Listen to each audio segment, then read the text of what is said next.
Welcome to another episode of Power Alphas. I'm one of your co-hosts, Sabby Piscitelli, and as always, my beautiful, beautiful fiance, Mandy Saccomanno. How you doing today, baby? I'm doing a great. Welcome, everyone, to another episode in our home. Yep. Cozy, in New York. cozy with Penny Laners. She's so soft. They both got baths today, They got baths guys. today, but don't wake the other guy up. Yes. Thanks for joining for another episode. We are going to be talking about John Cena retiring, some things that went viral the last couple weeks. 4th of July just passed. My bodybuilding prep. We are 5 weeks out. Very exciting. And going to be answering some questions as well from our emails.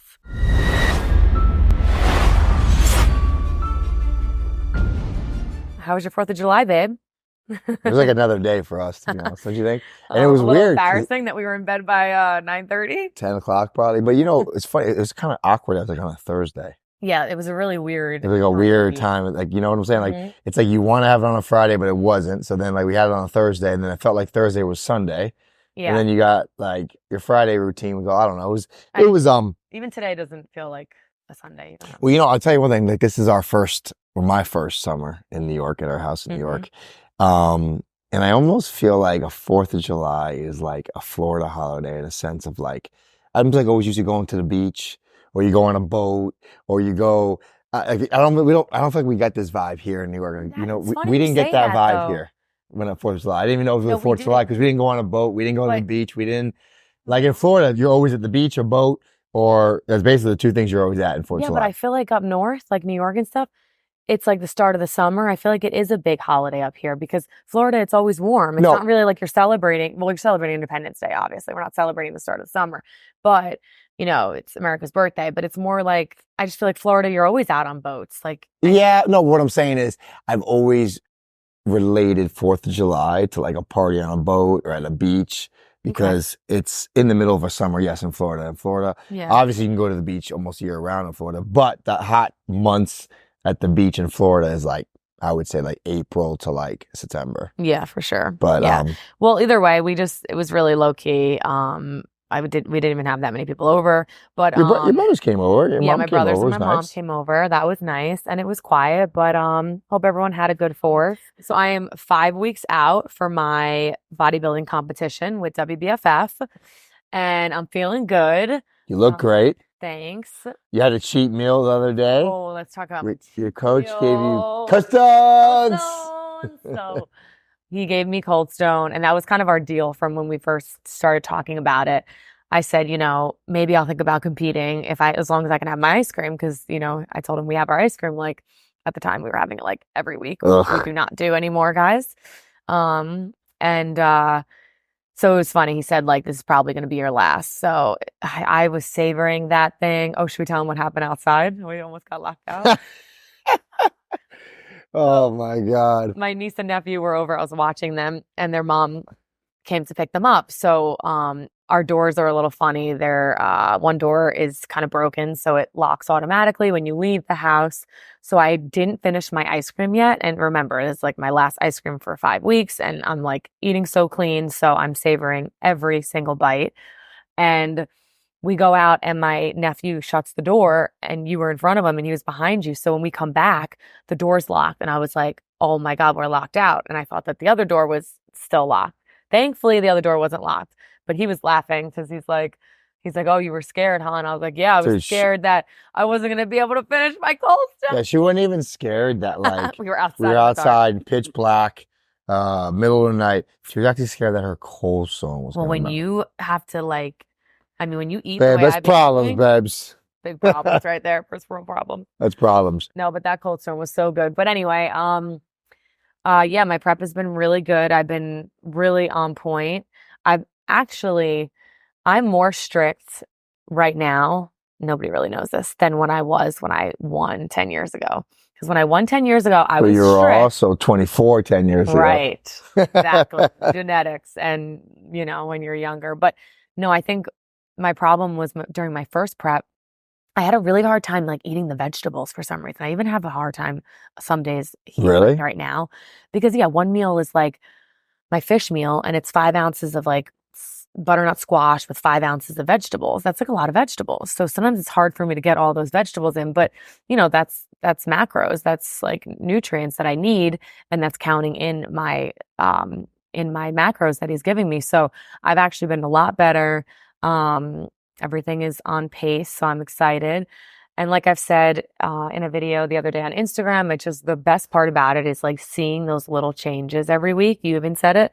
When he takes away something so small, you think it's so silly, like taking away my fruit or taking away a fat.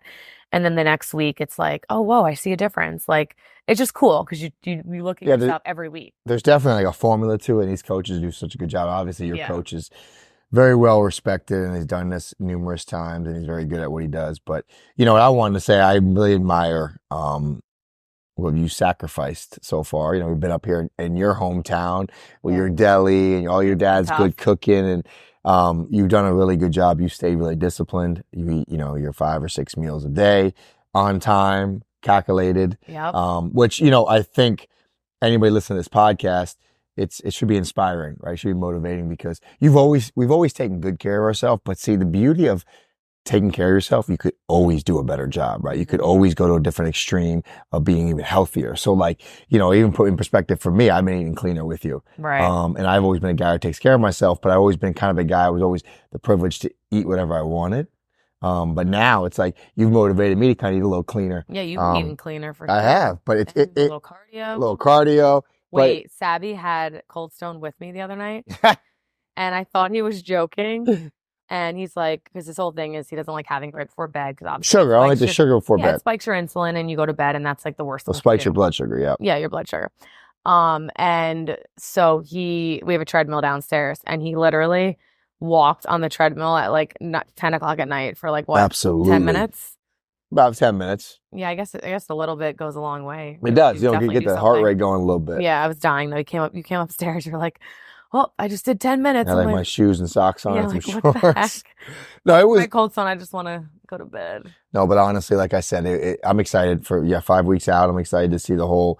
The journey's been fun to watch your body transform a little bit. So yeah, I'm excited for you to see the show in general. Me too. You've never been to a show like that, right? I've never been for the show. It's really cool to see it in person, and you're so much into like the body, and like obviously the WBFF does a great job in having these different categories. I think you're enjoy seeing the men obviously too, like which we're trying to get him on stage, guys. Maybe next year, because everyone the work that goes into this, and it's cool to see these people up on stage. And WBFF is such a cool experience because I always say it's like a mixture of like a bodybuilding show and like a Victoria's Secret fashion show, because they do like the theme wear. It's just it's all about beauty, fitness, and fashion, which I love all 3 of those. So it's going to be fun. I'm really excited. I just designed my bikini. I didn't tell you yet, right? I want to surprise you. I want to surprise me? My colors, I didn't tell you, right? Oh, good. Yeah, don't tell me. No, I didn't. Which I actually one day about like what colors I would like. Yeah. So I'm not going to say it right now, but I'm really excited. We designed that, and yeah. Well, I gotta start posing, actually, doing my walk. You better start practicing that. Well, I'm excited. So we have 5 weeks left. Let's follow the journey, and hopefully Mandy retains her title. She's coming for it, baby. So anybody that has Instagram or anything that goes viral, how about this Ha-2 girl? Guys, he was waiting to do that. Oh man. Listen, first of all, I want us to say my 2 cents. Yeah, let me hear your 2 cents. Somebody to go viral for something so crazy, off the whim is just, to me, it's comical. But that being said, as to speak from a guy's perspective and a guy's point of view, I don't know why, but as a guy, I can see why she went viral, because it's an interesting comment, and it always makes a guy who's mostly a single guy I'm serious though. Their whole mindset goes into like, oh, interesting. Like, they're interested in the female's outlook or mentality when they get into the bedroom. So I think when she said something so ridiculous, like Hawk 2, you got to spit on that thing. I think it was more so outlandish, but guys can relate to it in a way that You're triggers trying them. to be politically correct. No, which is fine. It's not politically correct. No, you are. It's just hilarious I to me. totally know what you mean. And you're right. There's nothing wrong with what you're saying. When she randomly gets asked a question, what even was the question? I think the question was, how do you what's one thing that makes a guy go crazy in bed? In the bedroom or something? Yeah. So she was, off the whim, like super, she was obviously being really funny. She had no idea it was going to go there. So, kudos to her in that sense. And of course, a man is going to be intrigued and all, regardless of what she looks like, they're going to be like, oh yeah, I want that. Cause I mean, it's obvious. You might, like, what I don't understand though is I think it's great. And she's like globally known now, but she put up a thing that she's not doing an OnlyFans. She like has these like restrictions and stuff, which is fine. But I don't understand that part because it's fine you don't want to do an OnlyFans, but does she realize that she's known, her forever is going to be, you're known as the Hawk Tuah girl. Like, no offense to her, but like you're worried about your persona in that sense, but that's going to be what you're known for the rest of your life. Which I'm not judging. I don't care. Kudos to you that you went viral off over a silly thing. Like, it's stupid, but it's not the most appropriate thing to say, obviously. So like, girl, go get your bag. Yeah. Create an OnlyFans. Make your money. She should utilize this springboard. Of going viral and creating a kind of a traffic to whatever she wants to say. If it's not OnlyFans, but she can do implied. She doesn't even have to do anything crazy on OnlyFans. People are gonna go because they're interested now anyway. Exactly. Right. And people are buying. She already set the line, hook, and sinker. And she's got the freaking bait in there. Yep. And you're right. I think she should catapult herself into other streams of income. I know she's selling hats and she's selling merch, memorabilia, which is cool. She was at the Luke Combs concert and she got up on stage. And she said that, her life's been crazy so far and obviously life-changing from like, she's from what, Nashville, Tennessee, or she seemed like a Southern girl, Southern girl. And she addressed the rumors. Obviously she was not a school teacher. Her dad was not a preacher, whatever. There was all these rumors that came out, whatever, but she's a cute girl. And it's just so funny that like, she probably never would have thought that would go so viral, but also like, girl, use your advantage right now. And nowadays, social media, one little thing, something like that can take to these crazy heights. And she can, I mean, a lot of people are copywriting. A lot of people are copying and trying to sell her stuff, though, she did say, which I don't know how that's going. Well, because people are trying to utilizing that going viral too, which of course everyone's trying to make money off of it. But, I even you see things like the girl is saying, you got to spit on that thing, and there's like a golf club. A guy spits on a golf club. Memes are really all funny. The memes are hilarious. So it's not just what I thought was cool about it is like, yes, she said a very sexual comment that makes men intrigued. Like, oh wow, she gives really good head or whatever. Like that's intriguing to men. But not only did it like that go, like even the way she said the Hawk 2, you got to spit on that thing. Yeah. People used it for so many other memes, right? Of course. They used it for things that would make sense and draw traffic to them as well. So, it wasn't just, it was a catchy line that went viral that caught a lot of men's attention in the sexual aspect that guys have dirty minds and so does women, but that saying, for sure, that saying got all the men aroused and was like, oh wow, that's intriguing, that's hot, like, okay. So, but kudos to her. Go get your money, girl. Yep. She probably didn't come from much, and maybe now she can change her life a little bit. You made a good point, babe. She thinks she definitely should utilize this opportunity to not even OnlyFans, create a. It doesn't have to be OnlyFans. It could be anything. Anything. She will though. She'll get a good manager and someone who's gonna lock her in with some deals. I bet you. She's definitely been all over, which will be good. So good for her. To think something like that goes viral. It's a little silly that the world. The one thing I want to touch on real quick though, figuring out viral. We're done with that subject, but right now it's NBA free agency, and I just want to make one comment. Have you seen some of these contracts? You were telling me a little bit. I mean, it's getting a little insanity. Like, I understand basketball players, only like 11 or 13 guys on a team or whatever it is, but I mean, these guys are getting 200 and something million, and like they're not even names. Like half these guys don't even know who they Where are. are they getting all this money from? Like, They have that much money backing? It's TV deals. We also got to remember, right? NBA only has, I think, 11 players on the roster, maybe 13 on the roster. Yeah. NFL's got 52, 60, True. including practice squad. So, but it's just like, it really is. And listen, kudos to any NBA player gets their contract, gets their bag of money. But what I think is so crazy is like an average player now in the NBA is getting like over 100 million, 150 million. You're like, That's back in the day, you have insane. to be like the star to get that kind of money. No, but that's a shitload. That's of another money. thing I wanted to speak on real quick, and just that I think went viral. That's going viral. That's all over the place. That I think is just absurd. That's crazy. It is crazy. That's a crazy amount of money. But good for them. Yeah, I mean, shit, absolutely good for them. Another thing I want to touch on, being we're in the sports genre, whatever you want to call it, wrestling. Mercedes Moné recently did an interview, and she talked about having complete creative control in AEW, which I kind of knew about. I had heard previously, and just saying that someone asked her about returning to WWE, and she just said, like, I have everything I love right now, so I'm happy. So, good for her for doing what she did, and now she's able to have complete creative control, which she was always big with that when it came to when I remember in WWE. Like, if she wasn't happy with something, it was hard for her to be able to speak out about it because certain circumstances and people weren't going to change it. Then it was like useless to even speak out because you're just wasting your breath.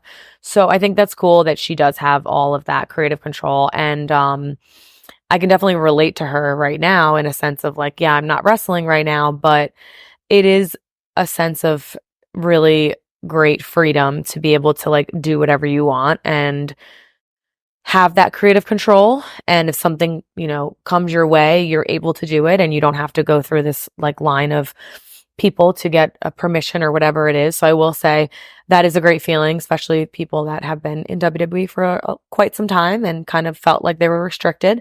I hope they're changing a little bit, which they might be. But I think that's relatable in my aspect, even though I'm not wrestling. I do think that it is a very freeing feeling to be able to do whatever you want and create whatever you want. The world is your oyster, and it's cool.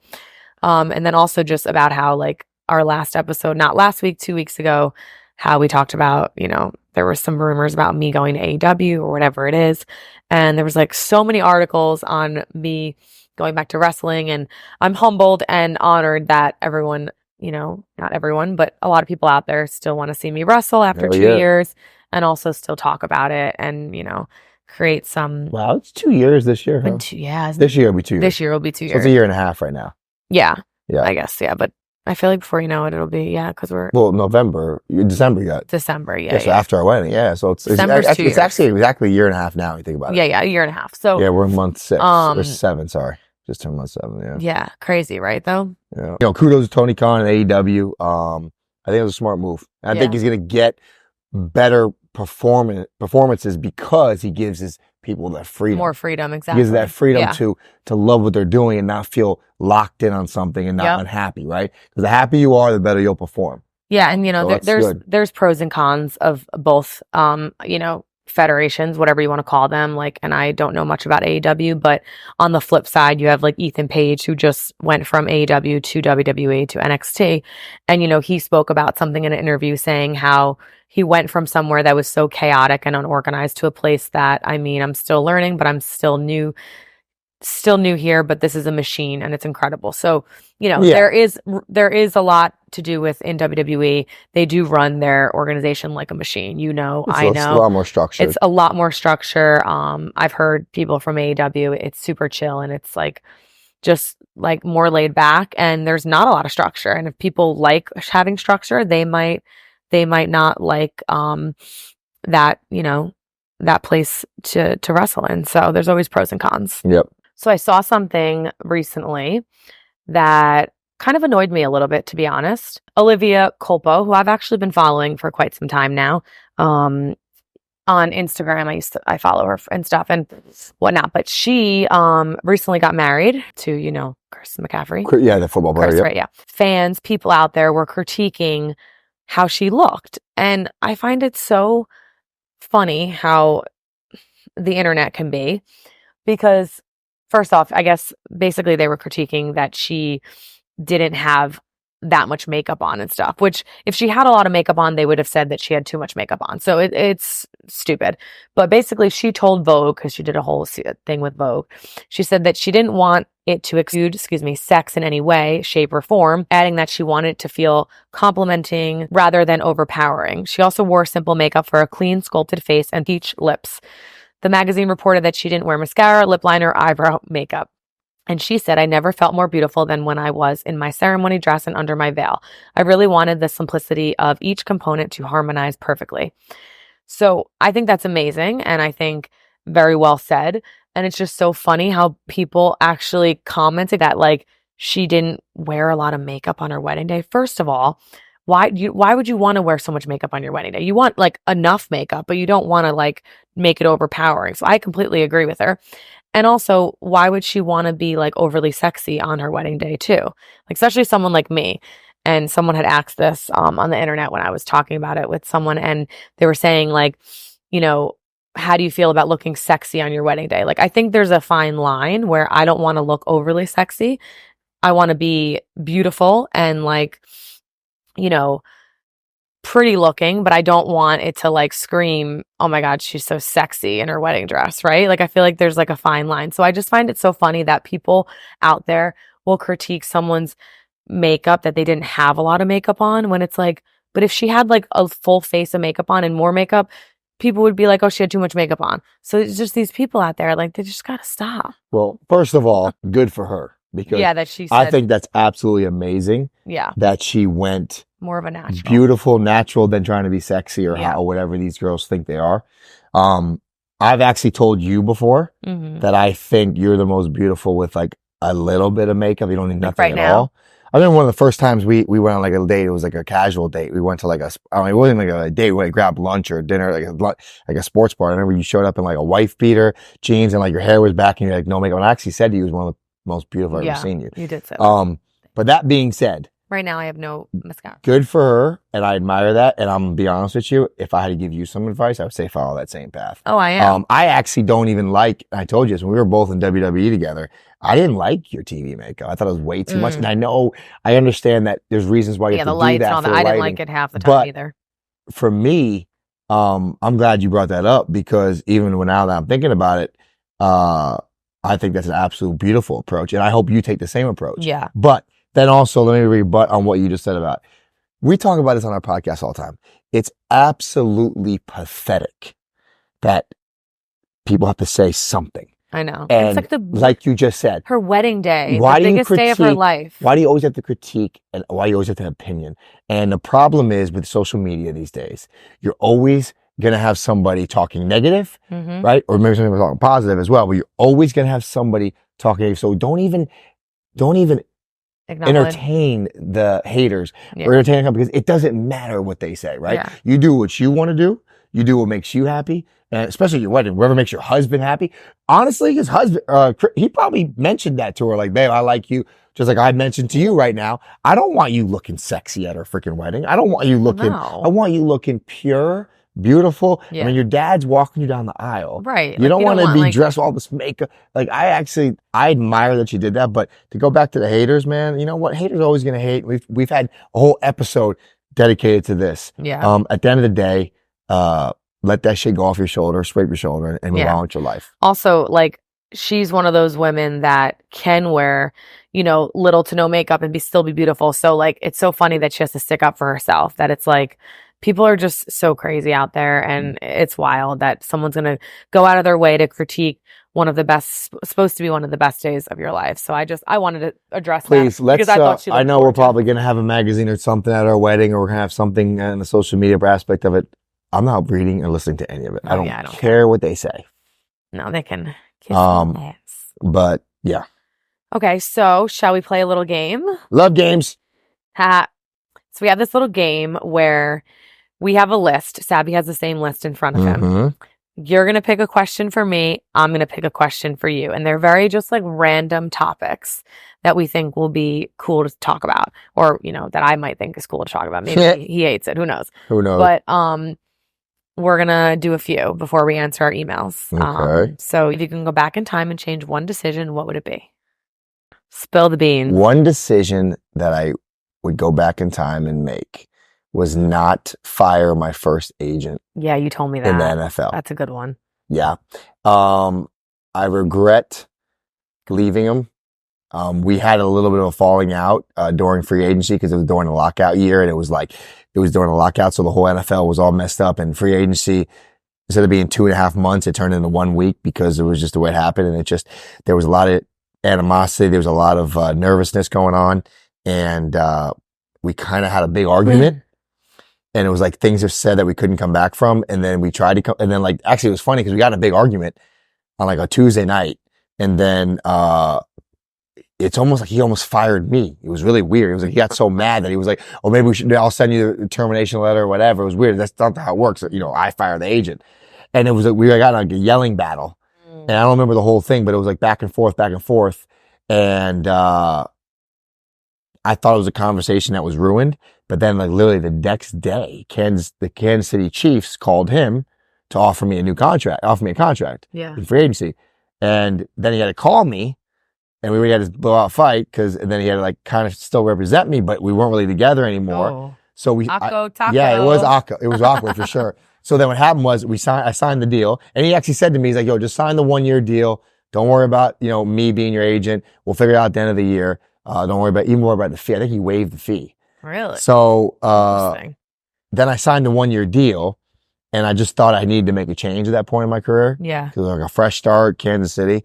And I hired this new agent that just, it wasn't a priority. I was a nobody to him, and I was back to the wayside. He did nothing for me for 2 years, and then a bigger company. And then I actually fired another agent and tried to go another guy to end my career and salvage it. But the reason why I said it is because the first agent you go with is kind of you build a relationship with them, you build a rapport with them, and they actually care about you. Yeah. When you start bouncing on agents, you're nothing but like a number to them. So that was a big mistake I made, but yeah. Okay. Well, we've all had those, Oh, here's a good one. What is a dream you have never said out loud that you had as a kid? Oh. Like maybe it was your kid. It was like a dream of a kid. But you know how dreams are, you remember them right away, but then you don't remember them again? No, like a dream. What are you dreaming to be? Oh. So you meant like an actual dream while sleeping. Dream, like you dreamed that you wanted to be something. Oh, okay. I gotcha. So when I was younger, I always wanted to be a hairdresser. You wanted to be a hairdresser? Yep. Interesting. My dad might not like me saying this, but my dad told me that, no, you're not going to be a hairdresser. They don't make that much money. Which I was like, Dad, can't say that. It's fine. But yeah, I always wanted to be a hairdresser. I loved like practicing hair on like this. My mom always remember, I had this Barbie head and I used to like braid it. It was like you used to brush it? Yeah, like it was basically the size of like Penny's head, a little bit bigger, but it was hair on it and all. And I was obsessed with it. So yeah, I always wanted to be a hairdresser. If you could only listen to one song for the rest of your life, what would it be and why? Only listen to one song? That's tough.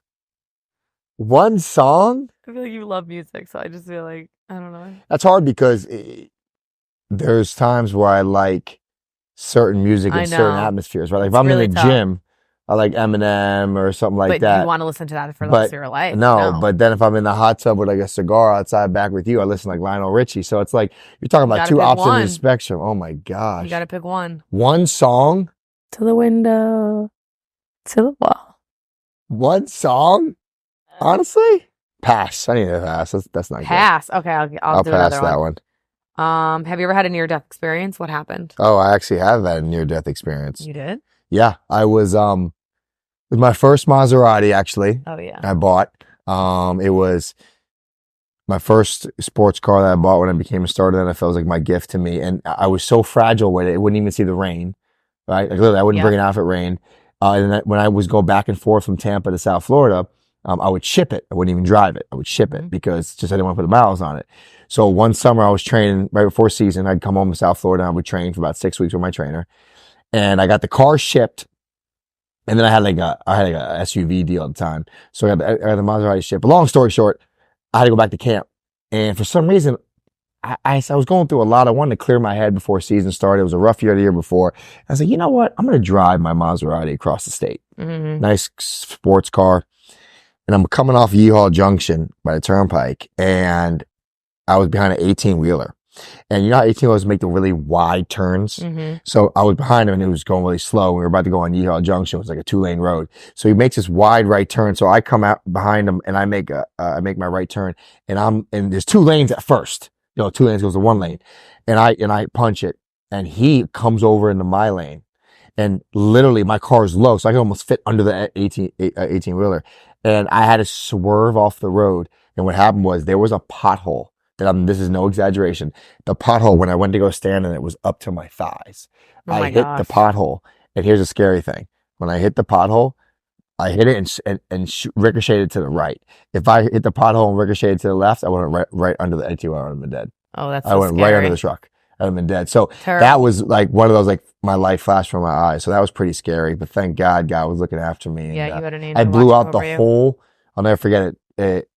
I had no damage on the outside external of the car. It was all underneath the car. Wow. But I blew it out. They had to come tow it. It was bad. That's crazy. Yeah, it was pretty scary. Wow. If you could bring back one person from the dead, who would it be and why? My brother. I love it. I love it. That would be my brother Richie. Definitely. I love it. All right. He passed too soon. Way too early. 40 years old. Absolutely. So one thing we have to talk about 2 days ago was Money in the Bank in Canada, and John Cena made an appearance and he announced his retirement, which is crazy. I was not expecting that. And he did say that this will be his last year competing, so 2025. He said that he's basically 2024 and 25. Yeah. Well, he said that basically going to be Royal Rumble, which is the start of 2025. Royal Rumble, Elimination Chamber, and WrestleMania would be his last shows. He clarified during a post-show news conference that he will have around 30 or 40 dates from January 2025 through December, and then that would be it.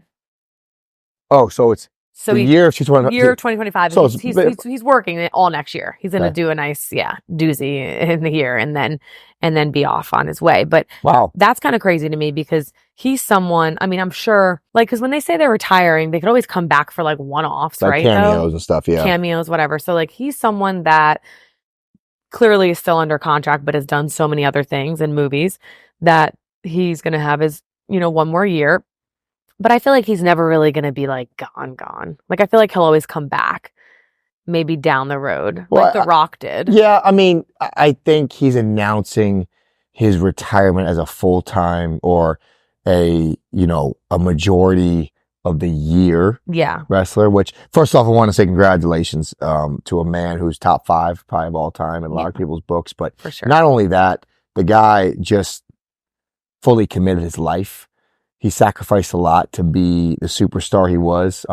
He was the face of WWE for probably, 15, 16, 17 years? Yeah, they actually just said it here. I was just reading and I just got this pop-up, but yeah. Yeah, no, it's first of all, it's an amazing accomplishment what that man did. He really brought WWE, he carried them for a long time. And I think what's intriguing about him is that he was on top for like 16, 17 years, right? You even look at The Rock. I mean, The Rock was there for like 3 or 4 or 5 years, and then he went to go make movies. And now he has his cameos. But like this man, longevity in this industry, in this sport, I think is extremely impressive. And I think that just is a symbol of how good he takes care of himself, physically and mentally. So John Cena, congratulations. He's been with the company since 2001. And he's 47. That's 23 years. He said, quote unquote, I approached the WWE with this idea and they initiated the talks that this would be a great span of time if we are going to ever do it. The business is at incredible heights of popularity and awareness. There are some big things going on, especially the Netflix debut in January. And I take pride in being an individual WWE can call up and say, remember that idea? The time is now. Let's do something that can bring all of us together. They'll write the stories and we'll execute the best we can. So that is pretty cool that they decided to do that. And like you just said, he's obviously been a pioneer in the business. Yeah, I mean, he's been the face of the organization for at least a 15-year span, right? Mm-hmm. And he's done a lot for the business. He's done everything for the business. And I think he's been a guy who per se, you would say a team player, right? Definitely a team player. Concept. Yeah. So and he's someone that always player. wants to help others. Like when I was wrestling, he would watch every single match when we were on live events. Oh, he really loved the business. And he would critique everything, and he would be like all seriousness about it. Like, and his demeanor, sometimes I'd be confused because I'm like, is he joking? Or like, I couldn't tell. But he's just very serious when it comes to it. And he would critique, like, not just the men, the women. Like, he would help us with everything. So he is very much of a team player. His work ethic was unlimited. And I think I admire that because I understand what it takes to, put that kind of sacrifice in and be great at something. So for that, kudos to John Cena. Congratulations on an incredible career. And hopefully 2025 is a great finishing run for him. Yeah, it definitely will be. So some emails we're going to finish the podcast off with. If you guys don't know, please email us at poweralphaspodcast@gmail.com. We love your questions, comments, whatever you want to say. And we like to share them during our episode. So from David, hello, Mandy and Sabby. I love your podcast, and you are to be congratulated for the content you are producing on YouTube. My question is, where did the idea of Mandy's Donuts come from? A kiss from Mandy, a big hug for Sabby from Portugal. And this past Sunday, the 23rd, I went to the procession of St. Andrews. Oh, that's cool. Santo Andre in Portuguese, to pray for your wedding. Oh, how nice. Nice. Thanks, David, for that. Thanks, buddy. The idea of Demandy's basically came from Daria and myself. One day we're talking about doing something on YouTube, and we wanted to showcase our personalities that were outside of the ring and wasn't just our characters of Sonya Deville and Mandy Rose. So Daria actually had the idea of doing something like we try donuts all over the world because she used to watch the show that did the pizza one. So we kind of emulated that. And she was like, oh, we should do it with donuts. We both love donuts. I'm like, yeah, that's so cool. Let's do it. So we just started doing it car cam style, no professionalism that we had. We had no lights. It was super authentic. And yeah, we gave you guys some good content. So that's where it came from. Okay, next question is from Georgia. Hey, Mandy and Sabby. Thanks so much for bringing the podcast to us every week. I enjoy it so much. I have a question for both of you. You all exude so much confidence and happiness with yourselves. You seem proud to be who you are, and the confidence is contagious. I unfortunately do not have that. I grew up in a very strict family who were always coming down on me for my appearance, my hobbies, the sports I played, and more. This pushed me into never truly loving myself. It puts me into a deep depression because, of course, we all want to be accepted by our parents. As I have come into my own, I do have a secret that I'm hiding from them because I do not want to be judged anymore. I am not on the straight end of the spectrum and am so afraid of opening the part of my life to them as they already criticize me for everything else. Seeing your friendship and acceptance of your bestie, Sonya, has given me a bit of hope that maybe my friends are my family. Any tips or advice to be confident in myself and not feel like I am hiding from my family? Sincerely, Georgia. Well, Georgia, I feel for you because you are hiding something very important to you, and that's tough that you're not able to come out to your parents. It's your family, and, your family should really accept you for who you are, regardless of the sex that you prefer. And, we live in a different world today. So I would hope that they would accept you and realize that you are loved, and you should have the respect just like anybody else should have. And obviously my best friend, Sonya, I learned a lot from her when I was with her for so many years of just like truly accepting, them for who they are and just what they go through at a young age or when they find out they are. And she just would, confide in me in so many things, and how it was tough to come out eventually to her parents and to her friends and family and whoever it may be. But once you do, you'll feel so much better. It'll be a weight lifted off your shoulders. I truly believe they will accept you. They're your parents. And I hope that you do find the courage and the strength. And when you're ready, I don't think if you're not feeling like you're ready, I don't think you should rush that. But I also think that you should eventually tell them. This way you can be comfortable and have a happy and healthy life, just like everybody else. You deserve that. So, I hope everything works out with that. But do you have anything to say for Georgia? That's a great answer. And I would say to Georgia, if they truly love you, they will accept you because they want you to be happy. Right. And I feel your happiness has to be number one. Your happiness has to be priority number one. Because I hate to say this, if you try to spend your whole life pleasing others, you're going to be disappointed. Yeah. Because in theory, no one gives a shit. I hate to say it like that, but it's the truth. At the end of the day, who cares what people's opinion are about you? You have to be happy. You have to make sure you're number one. And I would say if that's the path you want to go down, maybe you tell your parents by themselves, and beside your parents, even if they don't accept it, it's something you have to accept and what makes you happy. So if they truly love you, they will come around and they will accept you and they will support you and they just want to see you happy. So, those are the only people I think you should really care about. Anybody else, don't care. Don't care what they think.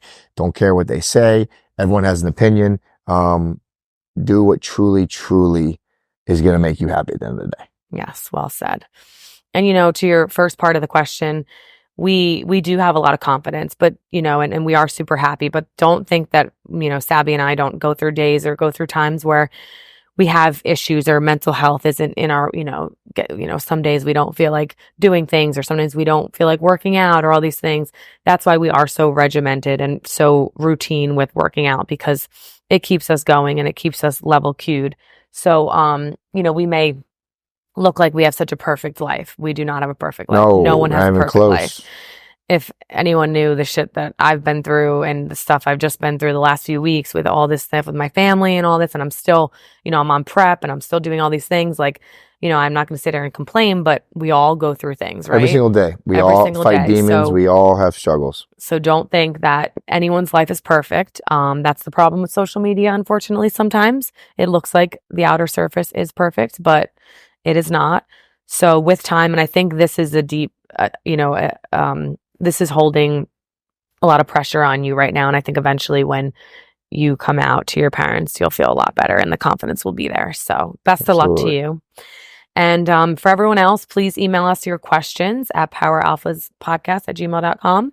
Also, not to interrupt you, but I'm doing this little thing called Sauna Talk now on my Instagram, and we're tagging on Power Alpha. So if you have questions like this, you could DM me, you could DM Mandy, you could DM Power Alphas. It's about a minute clip when I'm in the sauna, like 4 or 5 days a week. Don't DM me, sorry, because I won't see it. All right, don't DM Mandy, DM me, or DM Power Alphas. Sorry, Mandy, did not. But yeah, I take about a minute of my time in the sauna. And I like to answer some of these questions and maybe give some motivational back, give some inspiration back to some people. So look out for Sauna Talk. Yes, and thanks for listening. We are also on Spotify, Apple Podcasts, OnlyFans TV as well. My next appearance is coming up July 16th in Point Pleasant, War on the Shore. There'll be some wrestling matches there too, guys, that they just announced. So definitely come hang out on the beach. We'll have some fun. And we'll see you guys next time.